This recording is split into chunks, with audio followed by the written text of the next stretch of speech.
You're, I'm just like Questlove, and Questlove is just like me, but neither one of us is really like the other or anyone else. Questlove is from Philly, and so am I.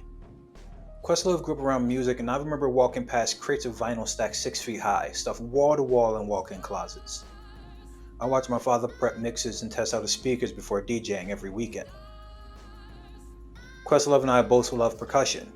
Any show I go to, I make sure to get a good line of sight of the drummer. And I never learned how to play behind a kit, but if you step up to me with a djembe drum, I'm going to make you look silly. Questlove is autistic, and so am I. Being black and neurodivergent is a case study class by itself. For good reason, there's been reflection on growing up undiagnosed and how parents have navigated raising children on the spectrum. The problems a black child may face, especially within the context of an urban environment, is different than the pressures a white child may face in a suburban environment. The truth is, even in 2024, there isn't a lot of diagnosis, acceptance, or treatment of autism in black communities. I'm autistic, bro. I've been watching Love on the Spectrum, and I was like, how the did nobody know something was wrong for years, bro? I was over there just mad at my family. I was like, y'all could have saved me so much trouble, bro. Everybody's like, you just weird or you act white. And I'm like, man, I don't think that's it. Comparatively, in white communities, especially ones with better schooling, there are support programs, funding for those support programs, and parents that appear to be more perceptive. To try and understand my diagnosis and my fascination with music, I'm comparing a bit about what I know about Questlove, how he reports to have navigated the world, and how others may have navigated the world in a similar way. And I'm going to be speaking on terms of neurodivergent men and boys because I don't have the lived experience of a black woman with neurodivergence, but I'll leave a link to a creator that has. Neurodivergence isn't a superpower like Sheldon from Big Bang Theory. How do you prevent eddy currents in a transformer? Laminate the core material. Come on, give him a hard one. That was a hard one. We're a series of tics and generalizations like that awful Sia movie where she put that poor little girl in brownface. She sees the world in a completely different way from us. We're about to have a pool party. I am happy. Yeah, that's the same kid. In fact, a lot of the time being neurodivergent can be simultaneously fun and a major pain in the ass. Questlove reports having had a fascination with beats from early as he can remember and from working in various capacities for his father, who was a musician. At a young age, he's shown some traits that one may attribute to autism. I was always in a trance with things that spun. Including albums. Well, especially records. Yeah. I mean, so it's one thing to sit there at a turntable endlessly. Like babysitters and my aunts used to always say, like, he is the first child to never give us trouble. Like, he doesn't scream, he doesn't even talk. Like, he just sits all you have to do is get a stack of records, put them on the turntable, and he'll literally just sit there and watch them turn. And then, after the third or fourth hour of it, then they started to wonder, like, well, okay, does he do anything else or does he do that? The diagnosis stage is often the most stressful for families. Autism spectrum disorder, ASD going forward, is often considered a debilitating disease, not necessarily because of its inherent traits or tics, but because of lifelong impacts it has on those with ASD and their families. And in the mid-70s when Questlove was a child, there wasn't much focus on autism at all, let alone in black communities. With some studies stating that autism was a 1 in 5,000 chance, and that was in 1975 when Questlove would have been around 4. During that time, the little focus there was on autism was usually in infantile cases, or as a term that's not really used anymore, a study into Asperger's disorder, which is probably how I would have been diagnosed in the early 90s had I been tested. Asperger's syndrome is categorized by a few traits, generally poor social skills, not understanding tone, inability to read facial cues, among others. It was introduced to the Diagnostic and Statistical Manual, DSM, as a formal diagnosis in 1994, but by 2013, Asperger's syndrome and infantile autism were reunified in a single diagnostic category, autism spectrum disorder. Another sign of neurodivergence that I share with Questlove and with many other neurodivergent people around the world is hyperfixation around one subject. For me, is stories and writing. Something about how words can control a narrative and explore or destroy a truth is fascinating to me. This made me a huge research nerd, and I'm never happier than I am now. No, not now, or rather, then. The me that wrote the script, that part of me, when I can just be locked into a subject, just digging and writing and overanalyzing, that's my happy place. For Questlove, it was the beat, the spinning of the vinyls, the world of music.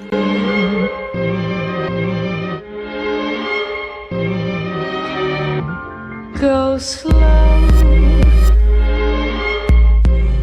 In a 2013 interview with NPR about his memoir Mo Meta Blues, Questlove explains that his father, Lee Andrews, was a member of the successful 1950s doo-wop group Lee Andrews and the Hearts, and he prepared Questlove for show business from an early age.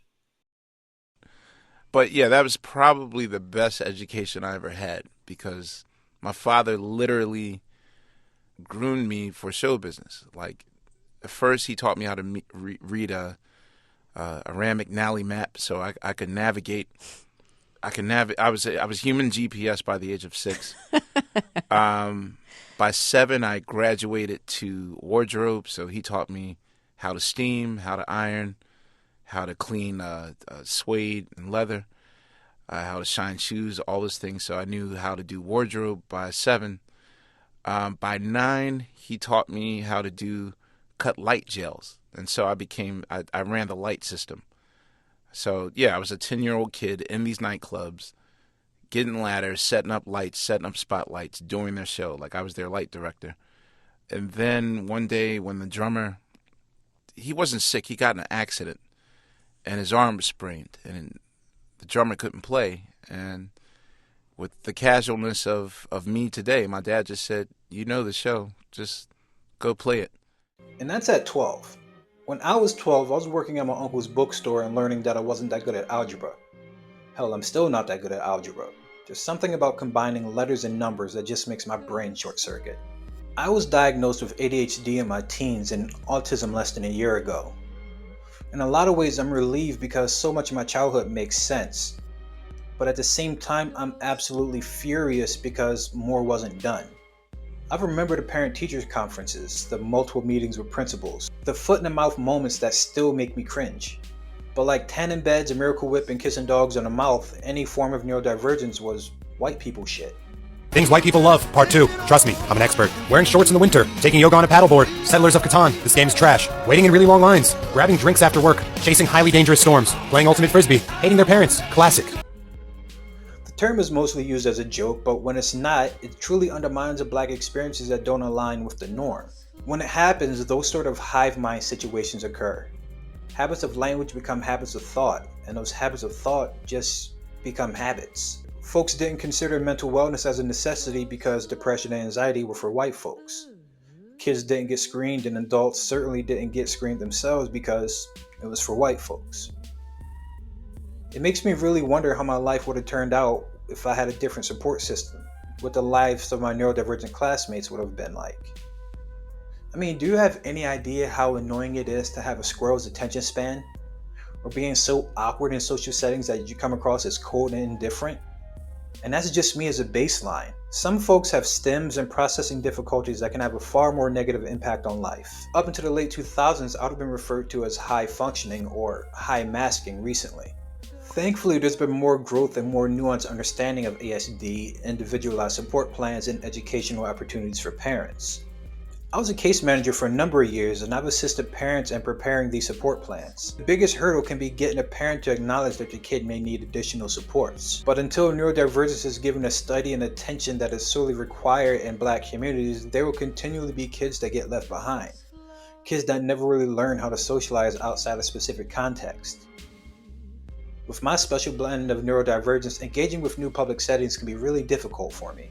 The only time I'm comfortable is when I can play behind the scenes. You know, there might be a bar where I know the staff and I can sneak out back and just relax for a little bit. Or when my homie is spinning at a DJ set and I can just chill, maybe help run some cables or something and just stay away from the crowds.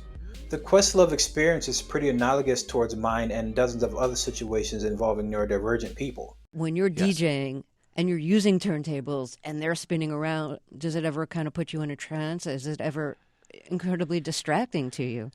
Yeah, it relaxes me, and I joke often. People say like, well, you do these marathon DJ gigs, and I tell them like some music acts need cocaine to wind down or something. Like I DJ. Like I don't. Last night I went to a party for the first time and I wasn't the DJ. And I was telling my friend Steve, I was like, like I'm so uncomfortable. I feel like Linus without his blanket. Like, and every 3 seconds I was judging the DJ's segues. Like, oh, that's a horrible segue. Like, you can't go from 120 beats per minute to 87. It just doesn't make musical sense. And she's not spinning on the one. And like after a while, I was just too neurotic about it. It was turned into like a Woody Allen scene. So I left the party. Previously, I noted a comment Questlove makes relating to how babysitters thought he was well behaved because of how quiet he was as a child. Verbal communication or lack thereof is sometimes used as an early indicator of autism. Ethnic differences in how parents describe symptoms may lead to incomplete representation or misattribution of symptoms. Mandel found that African American children with autism were more likely than children of other ethnicities to receive a diagnosis of conduct disorder before a diagnosis of ASD. Additionally, it was found that African American children and children from other ethnicities were more likely than white children to receive a diagnosis of adjustment disorders before an ASD diagnosis. The gap can be stifling to the development of young minds, especially in underfunded school systems. By the time I was in 2nd grade, Bill Clinton was president, but my textbook stopped at Ronald Reagan. You could forget about music classes or extracurriculars. The funding got pulled for things like that around the time I was born. Now, my life was without music classes and I didn't have any instruments, but that doesn't mean I was without a musical education.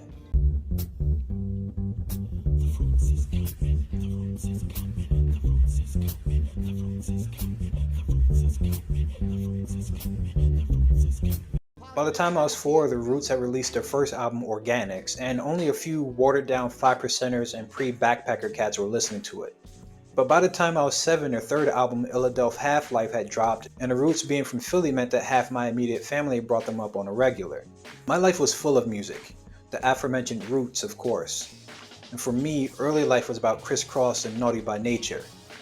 Mary J. Blige, In Vogue, and Biggie when I was with my mom, EPMD, Public Enemy, and Wu-Tang when I was with my uncles, Grover Washington Jr., Luther Vandross, and Earth, Wind & Fire when I visited my grandmother. But the Roots were from Philly and were of course in regular rotation and heard at many family functions. What I didn't hear was anything surrounding autism or neurodivergence, even when the parent-teacher conferences were stacking up and I was getting suspended from school 2 or 3 times a year. The solution was more discipline and daily reports so that my teacher could give me a behavior grade long before their addition to my school. Yeah, we had behavior grades on top of our academic grades. I, of course, excelled academically. All I had to do was follow the instructions on the page. Easy. Light work. But behaviorally, you would have thought I was a menace. Systems like this, where I was treated like a delinquent, made it harder to get an accurate diagnosis because everything was treated like an issue that get fixed by having a teacher stand over me or making me sit in a corner alone. As an adult, I understand my behavior as stemming, but as a kid, there wasn't any real support. Today, approximately 1 in 88 children are identified as being on the autism spectrum. But in 1990, autism was a blip on the radar. You didn't hear about support groups, special training for educators, clinical studies. All that a small autistic child had was his family. Newer interpretations of autism have their problems, but we'll be saying the same thing 10 years from now and 10 years from then. There isn't an answer because we aren't a problem. The problem is a lack of understanding and indifference to learning.